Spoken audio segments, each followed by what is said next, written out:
Hey everybody, welcome to Secure the Seat Live on LinkedIn Live. I'm so happy that you're here to have lunch with us. Maybe some of you are having breakfast, not sure where you are, but we're just so happy that you're here because we know that you could be anywhere on the internet right now and you're here with us. My name is Minda Harts. I am the host, and I'm so excited to have my special guest and friend, Denise Hamilton, who is an author, speaker, consultant, CEO, all the things. Welcome, Denise. Thank you so much. I'm so happy to be here. I'm excited. For those who may not know about your work, will you tell them a little bit more about you? Oh, man.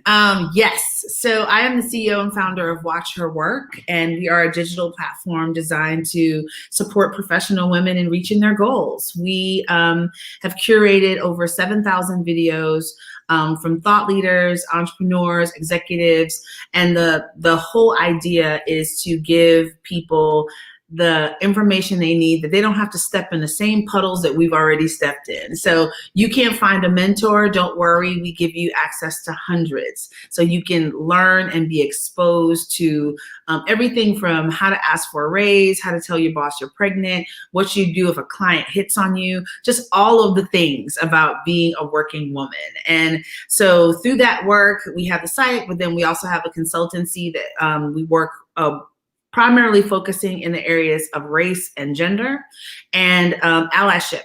Just how do you make inclusion, authentic inclusion actually happen? That's the space that I live in. And I specialize in really particularly challenging environments, oil and gas, finance, like very white male dominated conservative spaces. I'm going in and chipping away and starting the conversation so we can create change. So that's what I get to do all day long. Well, we love you for it. And I love that you said you're allowing us to not have to step in those puddles. And I appreciate your platform for doing that and love the work that you do. And today we're talking about building career success. So if you have any questions, shout out to those watching us on YouTube and LinkedIn Live, and those who will watch after the fact. If you have questions, please pop them in, because this is the time to get those answers. Don't leave without putting your questions in the chat box. But Denise, before we get into the meat of the conversation, I want to let's talk about how do we unlearn to be successful? Because I think there's some blocker, right? That sometimes even if it's the way we've been raised, deems what's successful, what access we have is successful. So what are some things that we have to do to unlearn, or things that we need to unlearn to become successful? Almost everything. That's the short answer. Seriously, we don't even realize how much we're programmed for mediocrity, right? Like even the people that love you the most will just push you right into being the most regular chick if you let them. I think that we really underestimate the power of the mythologies in our culture to keep us in certain positions. Like take the Little Mermaid, right? I mean, let's really think about it. That chick gave up her voice. She had never even spoken to Eric. Do you understand that? She gave up her mermaid status and her voice before she had even ever spoken to him. And then, think of the moral of that story. You can have the man of your dreams. All you have to do is give up your voice. We don't even think about sitting our millions of little girls and little boys, for that matter, in front of that, of how we have established that men are the prize, and give up all your juicy goodness to get that man. Like that messaging is so, and we see it's still, you watch The Bachelor and we're doing it all over again, right? So this idea of messages about what your value is and what your worth is and who gets to determine what your worth is. Like we have to let some of that go. It doesn't serve us. I'll tell you one that may surprise you that I think we really, specifically as Black women and women of color, have got to give up immediately. You have to work twice as hard. You have to jump twice as high. You have to be twice as good. And I understand why we were given those messages, absolutely, but they're damaging.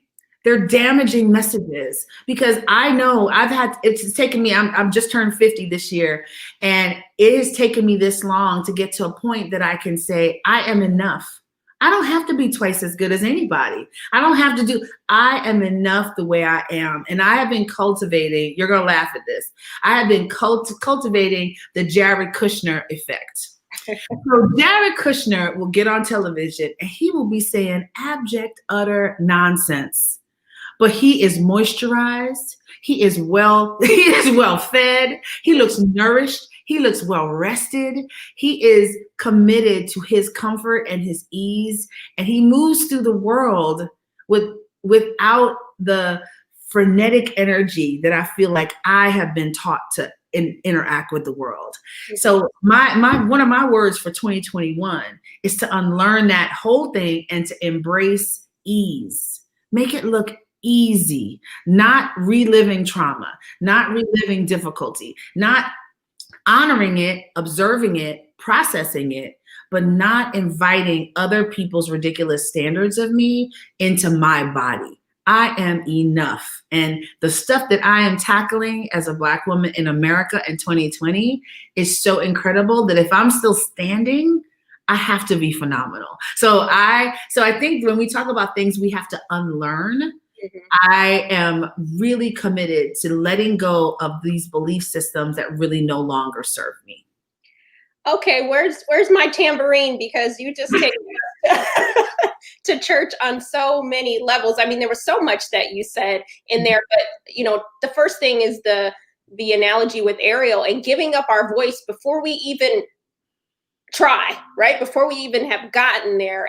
And you're right. The stories that we tell ourselves, I often say that I have to tell myself a new story about myself every single day, right? Because if I keep believing the other stories, then that self-talk, that negativity really does a doozy. Absolutely. Absolutely. And that's hard. We talk about it like it's easy to do, but it's hard. You've been told something your whole life. You've been told your whole life, cross all the T's and dot all the I's, and that's how you're going to be successful. Then you get into corporate and it's the people that break the plates that get promoted.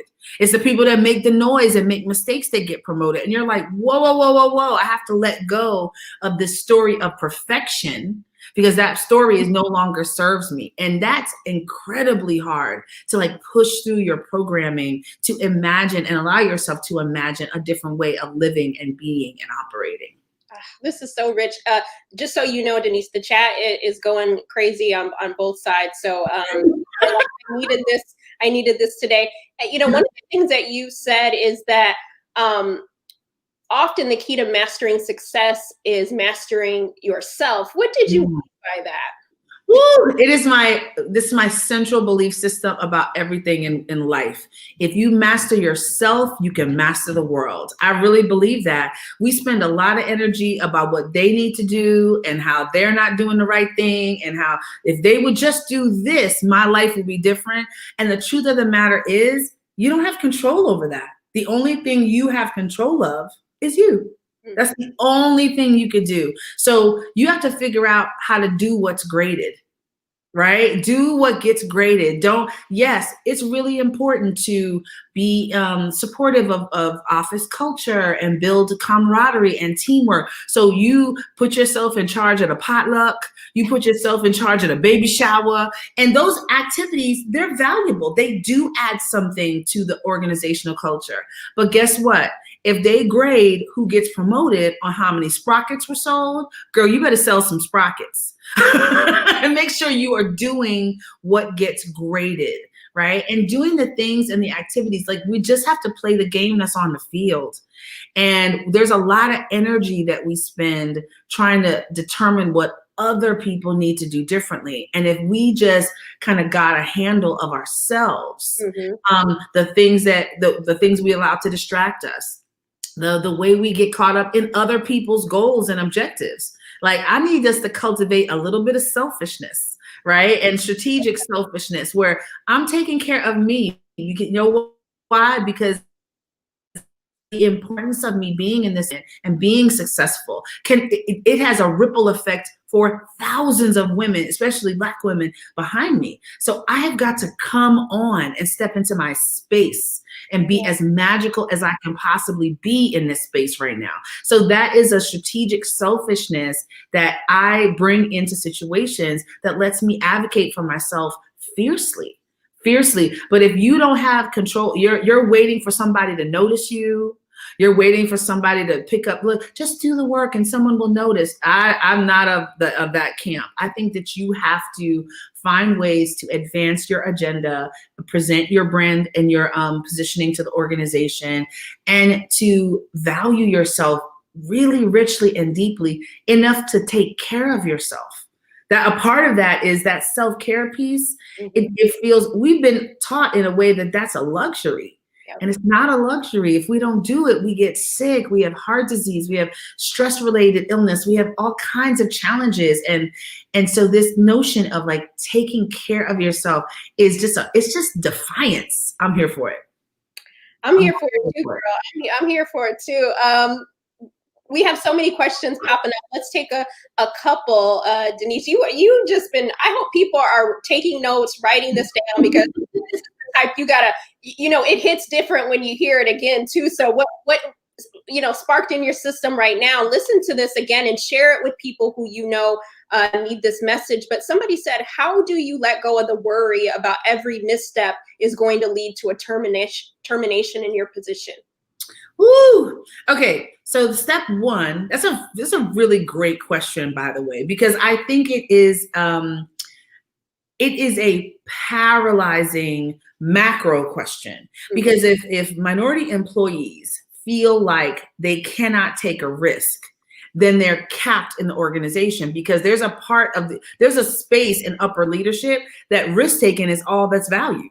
Right. So it's weird. It's like, up until this point, don't take a risk. I'll slap your hand. I'll slap your hand. But then over here, I can't advance him because he's not a risk taker. Right. So it's this weird catch-22. So the first thing that I do is master your craft. We don't talk about that enough. Yeah. Being so cold at what you do, and also be able to articulate what you do. Because that's the other thing. Have the receipts and like, I think this idea of being humble and not bragging, your competitive set is bragging. They don't even know what you mean when you say they're bragging. Like, they are totally comfortable bragging about their accomplishments. So first, like, you have to tell your own story. People have to see you as valuable, as contributing, as, wait, I want to do this, but I gotta talk to Minda first. I got to get her take on it, right? And you do that. It is a branding exercise. There's no such thing as a quiet genius. There just isn't. It's a branding exercise. We have competition of ideas. And so having the courage to put forth and show what your value is, always be developing your craft and be the coldest person you can at what you're doing. Next, I think that creates a foundation for you to be able to speak your mind, but I want you to always be aligned to your goals, your objectives. And what I mean by that is, I don't go to every fight I'm invited to. I'm very strategic about the battles that I choose. And you got to read the room and understand, sometimes some things are worth fighting to the death. Other times, be strategically selfish and live to fight another day. And sometimes we have to bring in discernment about where we weigh in and where we are vocal. You don't want to be the squeaky wheel that is seen as a constant complainer. And that is unfair if there's a lot to complain about, right? Like, sometimes there just is. But you have to almost make an agreement with yourself, is once you step into this environment, you are accepting the harsh reality that at least 30% of it is going to be nonsense. Like, you have to go in with that. So if I know that going in, I'm not going to respond. I love the quote, the lion doesn't respond to the bark of a dog, right? Like, you don't have to engage every conflict and every microaggression and you just don't. And you don't have the bandwidth, you don't have the time, because you're mastering your craft and you're killing the game. So I think it's really important. Like, if you're doing those two things, if you're mastering your craft and you're being discerning about when you weigh in, I think you can reduce that fear of, if I say something, I'm going to be terminated. They don't want to replace you if you're amazing. So be amazing. Be amazing. They're snapping in the chat. They're doing all the things.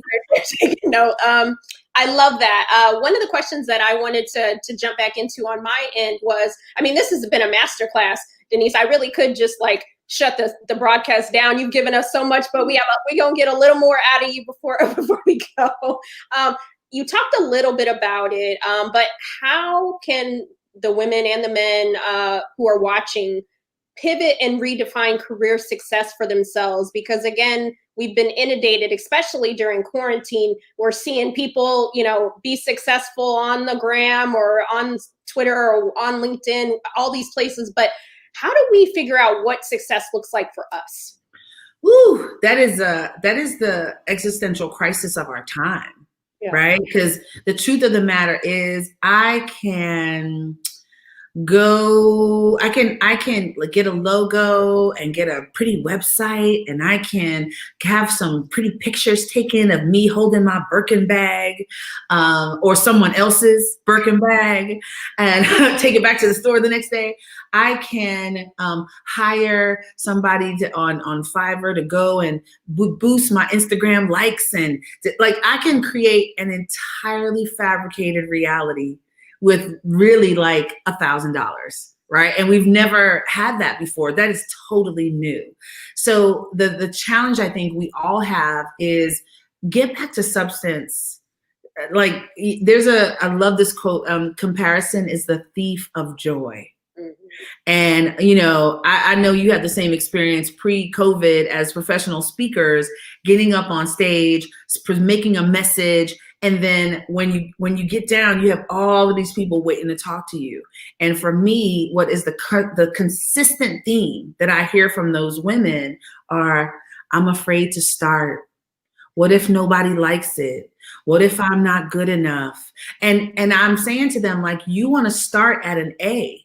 Nobody starts at an A. That's not real. You're going to start at a D and work yourself up to a C+, and then you're going to get to a B, and then you're going to get to an A-, and that's the journey. But everybody wants the baby, but nobody wants the labor, right? And I think that we have to be more discerning about tuning out the inauthentic.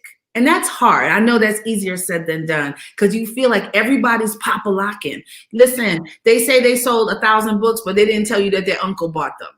They say, you know what I'm saying? Like that. I'm a best-selling author.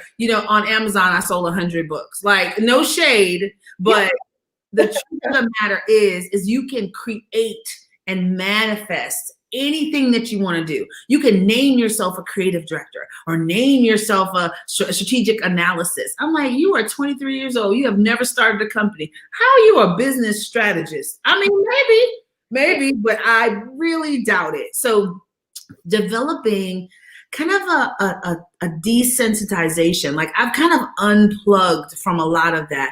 And just every time you hear this extraordinary claim, we sold $1 million in one day. Our course is a best. We have a 6-figure business. We have a da-da-da. Just know that we're in the season of hyperbole. Mm-hmm. Don't let that stop you from developing and building your thing one brick at a time. We see it in the tech startup space, right? Oh, this person raised $1 million. This person got $100 million valuation, blah, blah, blah. And people always say, Denise, you're not fundraising. I was like, no, I'm selling. I'm actually selling. I actually have an actual business that actually makes money. And that's no shade to people that do fundraising, but we have gotten to a space in our culture where it's more valuable to raise money than it is to sell things and have a business. Yep. So we're kind of in the upside down right now. Don't let yourself go there. Really be discerning, really challenge the things that people say and screen it out. Because no matter what, you got to build your thing brick by brick by brick and allow yourself to be a beginner. If nobody ever starts, we will never finish. Yeah. Whew. Get back to the substance. That's what she said. There was so much in there, but you're right. You're absolutely right. And to your point, I mean, I've met some of my, faves online, right? Who too have said, I've done X, Y, and Z, and they have. But once I understand what behind the scenes look like, I'm like, oh, okay. Now I understand how X, Y, and Z happened, Right? So, Exactly. I would much yeah. rather spend time talking to Minda Harts about her area of expertise than, Linda, who has 175,000 Instagram followers because she does pretty clothes every day. Right. That's not enough to give me advice on my career and that, and I just think that we have to be more discerning, and we're at a disadvantage, right? Yeah. Because we're bombarded with these stories and measurements of who is valuable. Imagine valuing somebody based on how many Twitter followers they have. Yep. It's ridiculous. It's ridiculous. People that are really busy and about their business, they're busy working. They're not sitting on Twitter all day making friends. So I just think it's like there's so many inauthentic markers of success that we have to be careful not to fall for them. Absolutely. So take that time this week and today, if you can, to figure out what success looks like for you. Right. And let those be your markers, hit your milestones, right? Because you're the only one that's paying your bills and knows your situation. So, definitely do that. And if you have any questions for Denise, please put them in. We're going to go into our bonus round of questions. I can't have you come to Secure the Seat, Denise, and not ask you, as a lover of grits and rap lyrics, what is your favorite rap lyric and why? So, I'm all about the ladies, right? Yeah. So it's a line from Doo Wop, That Thing from Lauryn Hill. And it says, I only say it because I'm genuine. Don't be a hard rock when you really are a gem. I just love that line. I love it so much. And I love it because to me, it's the way I want to live my life. Like, don't hate me because I tell you the truth, but I'm going to tell you the truth. And the truth is, you are so much more. You're so much more valuable. Don't reduce your value by reducing your standards, reducing your appetites, reducing your dreams. Like, just be fully a gem. You legitimately are, and don't let the world tell you that you're something else, right? And one of my favorite things I said this at I know, Minda, you had this where you kind of say something, you're like, oh, that's deep. I need to write that down. This was one of those for me. I posted on social media a while back, and it always sits with me. I said, don't let your pain make you hard. Don't let your pain make you hard. Stay soft, stay coachable, stay pliable, right? Always be committed to growing. Don't calcify. Don't get such a crust over you that you're unable to achieve new things. I don't want to be a turtle confined by a predetermined shell. Right? Like, I want to be expansive. I want to be an octopus that I can just move and go, and I can squeeze into little holes, or I can expand into bigger spaces. Like, don't be a hard rock when you really are a gem. Lauren for the win, always. Lauren always has room on my stage. So thank you for that. And we have so many leaders who are watching and listening. And I'm a firm believer that you don't have to have a title to be a leader. We all have influence. What is one bit of advice that you would give to help people make the workplace better than they found it? I think the mistake that we have made, well, I'll say two things. First, we have been lied to, in that we have been pressured into this culture of thinking you have to be able to do everything. You have to be able to, design on Canva, and then speak on the stage, and then write the book, and then do the consulting, and then do like all of the things. And it's like, yo, that is hard. Like, we're designed. That's why this pandemic has been so difficult, because we're designed to be in community, to be in teams, to work together, to let you be great at what you do, and I'm great at what I do. And so we have this kind of like, I have to be all things to all people energy that we bring to these spaces, and it cheats us from being like our greatness, because we don't get to greatness by fixing our weaknesses. We get to greatness by perfecting our strengths, and we spend so much time in that space. And so as leaders, understanding that this is the climate that we're in, I want to encourage leaders to give people the space to be me. Sounds like a crazy thing to say, but let me shine where I shine, and support me where I'm mediocre. Let me stumble in places so that I can bring my true genius forward. And I think there's a resistance to that as a leader. But if you do that, if you find the spark that is in every team member and you let them operate in their zone of like amazing, dynamic genius, your team will kill the game. I always say the biggest mistake we make is trying to treat everybody the same. A ficus and a cactus are both plants, but if you give them the same amount of water, one of them is going to die. So you have to make your solutions tailored to the people and the problems that you're addressing instead of a one size fits all, homogenized, simplistic approach. So that's the piece of advice I would give leaders. Let your people shine. Let them bring their A game in their A categories and support them in their D's and F's. Denise, what? There's just, I don't even know what to say.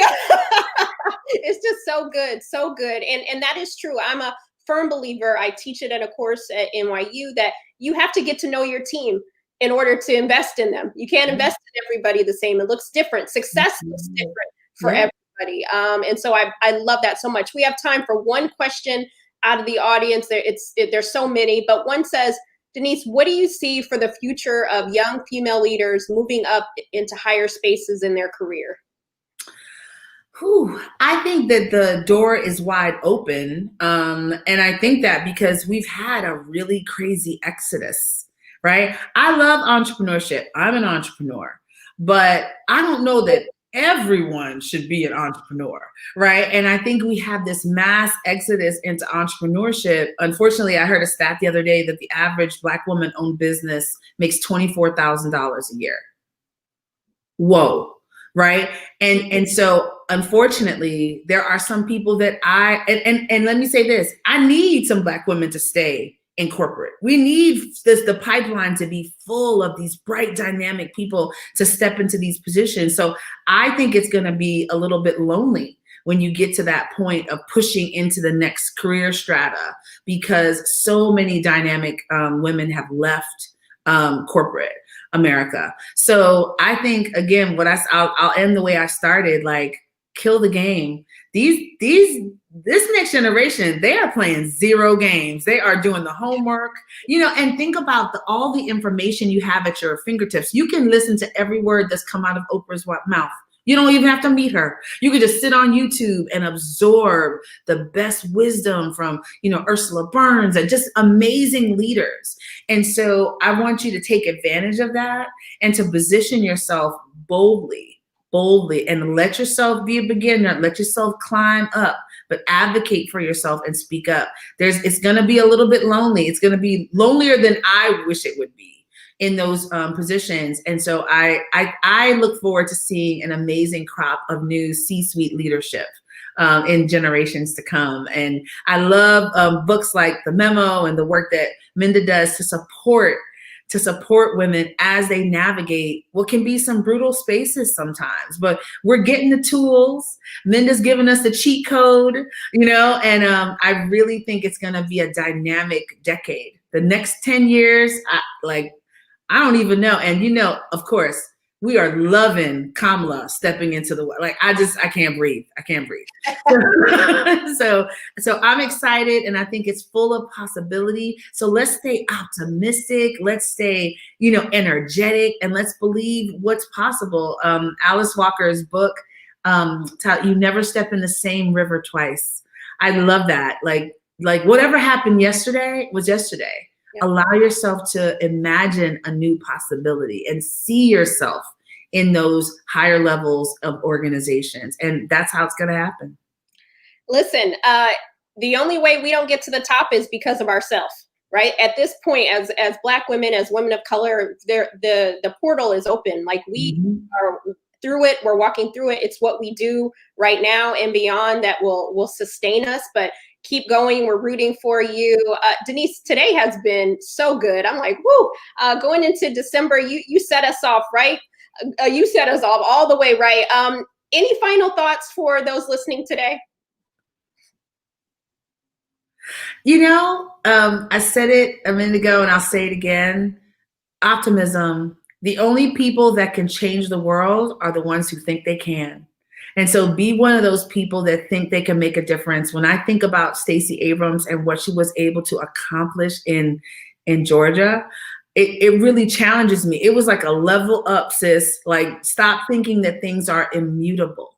They're not. You can change anything that you want to change, but you got to believe that it's possible. So I want you to reject all of this. I have to jump twice as high. I want you to be fully embracing the fact that you are a gem and you are enough.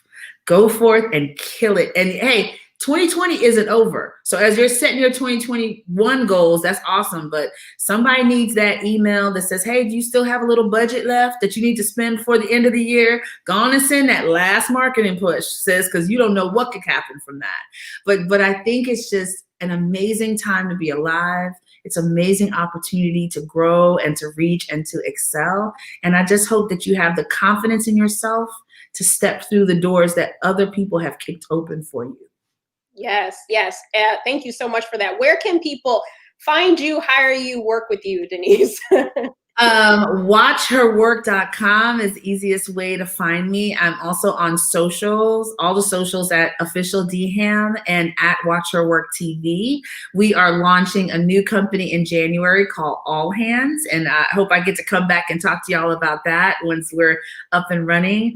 And just reach out. I love to talk to amazing women about how they can be even more amazing. You have a cheerleader over here at Watch Her Work. And so reach out and just say hi. Yes, please do. And hire Denise. If you have a budget, you're bringing in speakers, create the budget, whatever you got to do. I don't have to sell her. You already heard her today. So thank you for how you show up for us, and you can come back anytime you want. We appreciate you. Have a great rest of your week, and thank you all for joining us for Secure the Seat Live. We'll see you next Monday at noon. Please share this broadcast with someone. I'm sure everybody could use this as we finish off this year strong. Have a great day. Bye, everyone. Thanks.